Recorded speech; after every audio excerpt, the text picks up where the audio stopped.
Hello mga idol, another day of my motovlog. So ngayon, i-share ko lang sa inyo kung paano tayo magkakabit ng all-in stabilizer para sa Rider 150 natin.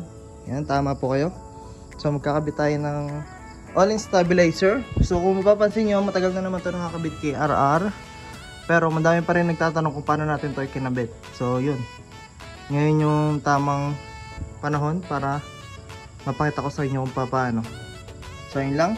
So bago tayo magsimula mga idol, mag-intro muna tayo. What's up? 1, 2, 3, 4, 5, 6, 7.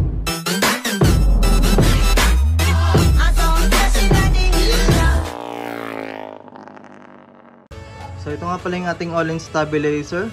Premium siya mga idol, premium copy na all-ins. So ito ay long stabilizer mga idol. Pwede siya sa mga rider, kahit anong motor. So ang kagandahan naman sa kanya mga idol is ano siya, long stub, tapos na-adjust nyo pa to para mas madali kayo magkabit, no. Pero kung tutusin, mas maganda is kung non-pro kayo, magnesium. Pero ang problema naman sa magnesium mga idol is short stub naman yun. So mamaya papaliwanag ko sa inyo. Kasi pag short stub mga idol, pwede dito kayo maglalagay. Tapos dito kasi maliitan lang yun. Magbubutas kayo ng chassis. Pero ang iba naman naghihinang mga idol. Pero ito muna ating gagawin ngayon mga idol. Yan, yan ating all-in stabilizer. Ang bili ko dito ay 4.5 dati. Kay Jock Enriquez ko to nabili sa taga Cavite. So maraming salamat idol. Tapos mga idol, ang gagawin nating bracket is ito, stainless. So si parang Gipod ang gumawa nito, si G-Works. Pure stainless to mga idol. I mean, makapal siya, matigas. Pa-L lang siya mga idol, yan. Ganun lang siya. L, naka-L lang. Tapos, kailangan nyo din ito. Yan, meron ito sa Shopee. Hindi ko lang alam kung magkano ito sa Shopee ngayon. Parang nasa 500 yata, bili ko dito dati. Tapos, pinatang ko lang ng mga bolt nut. So, ayun lang. So, ang gagawin natin, kakabit na natin to. Magmamount po na tayo mga idol ng bracket. Ito mga idol. Dito. So, dito mga idol, sa oil cooler ng Rider 150 natin. So, dito, maglalagay kayo ng sobrang haba na bolt. Yan, so naglagay ako ng washer para dyan. Tapos itong bracket natin, itong may maliit lang na to, yan ilalagay natin dito. Yan, sinukot lang namin itong bracket. Yan, para siya nakaganyan, medyo dikit sa chassis. Yan mga idol. Pagka nakaganito naman, pangit na, kasi malayo sa chassis. Ikakabit na natin itong mga idol, itong bracket natin, no, para madali. Wait lang. So ang ginagawa ko dito mga idol, dalawang 10mm na nut.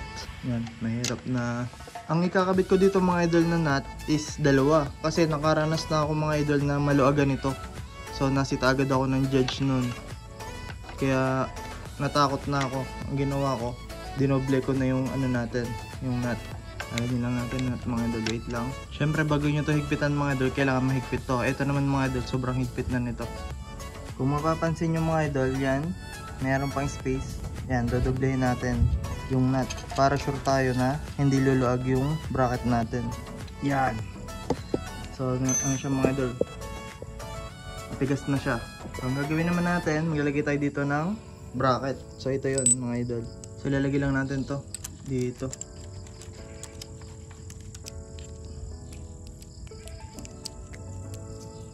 So ilalagay lang natin to dito yung bracket.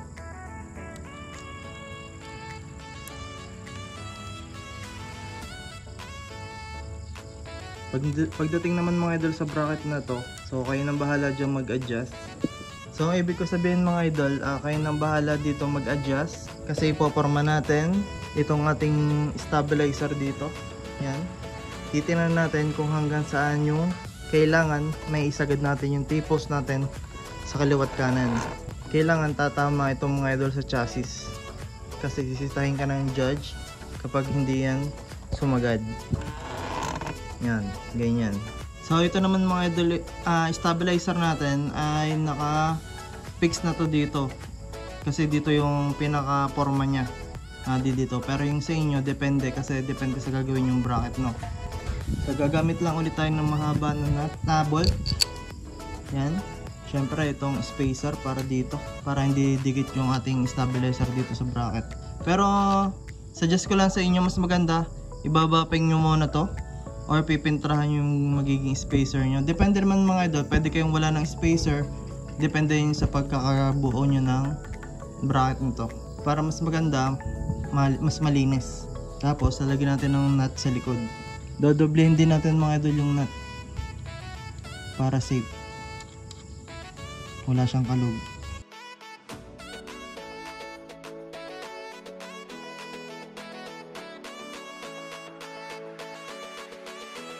So lalagyan ko pa ng isa pa mga idol.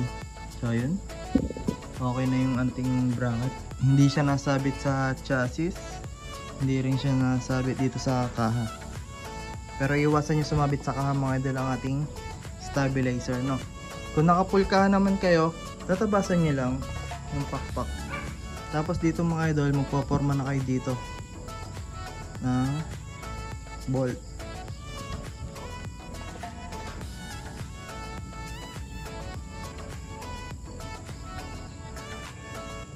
So yan, huwag nyo muna higpitan mga idol.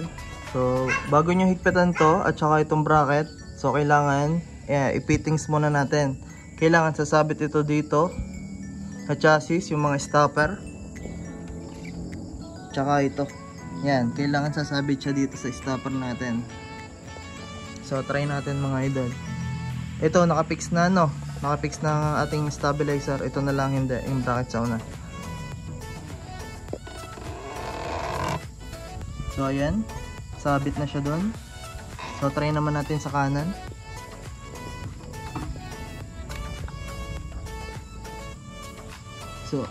So ayun, sabit na din.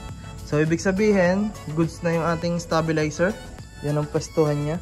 Hindi rin siya nasabit sa kaha. So ibig sabihin mga idol, kailangan na natin to higpitan.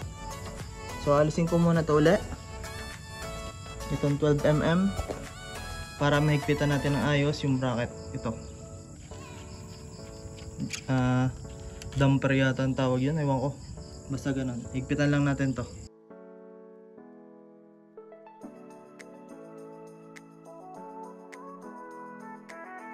Kailangan mga idol sobrang higpit ng ating mga bracket, no? Kasi isa yan sa magiging mapupuna kung mag-show kayo mga idol.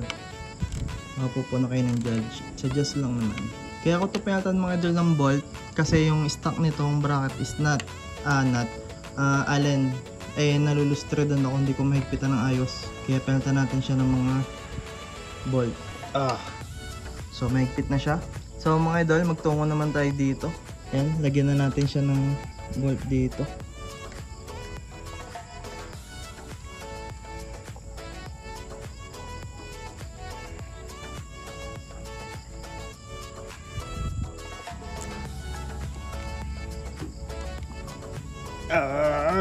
So ayun na siya mga idol, napaka goods na.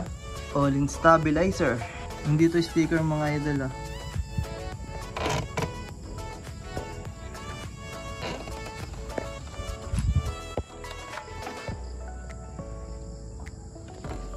So goods na yung ating stabilizer mga idol. Napakapugi naman. So at least functional. So dito naman mga idol, para kung gusto nyong tumigas na ito, i-adjust nyo lang. Yan. Sa pag-adjust nyo na ano siya, na ganit. Ayan, napasobra. So yun mga idol, okay na yung stabilizer natin. So ngayon, kung gusto nyo pa-higpitan yung ganito nyo, hindi ganitong malambot, so adjust nyo lang to. So ang sagad nyan mga idol is matigas, hindi nyo na magagalaw. Yan, hirap na. So pag in-adjust nyo pa yan nasagad, hindi nyo na magagalaw.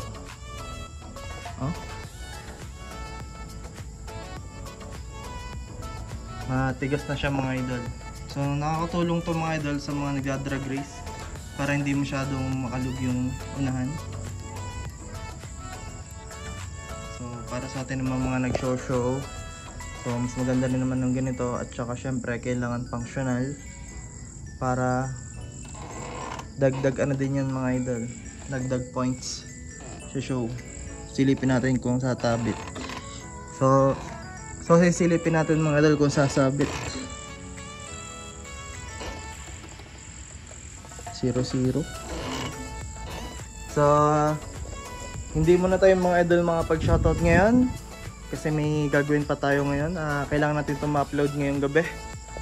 So, bubuin natin si Amor bukas. Kakabitan natin ng swing arm. Papahabain natin swing arm niya. So, abangan nyo yun. So, alam ko miss nyo na din si RR. So, try natin buhayin. Alam ko namimiss nyo na yung tunog ni RR.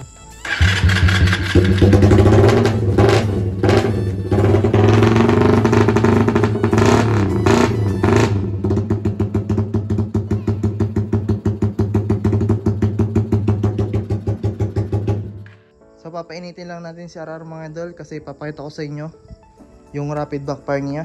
So, papapoy natin ng tambucho. So, mga ano lang siguro. Mga 2 seconds lang to 3 seconds kasi medyo madilim na. Baka mamura tayo ng kapitbahay. May mga baby dyan. May mga bata. Pero saglit lang naman mga idol. Papainitin ko lang.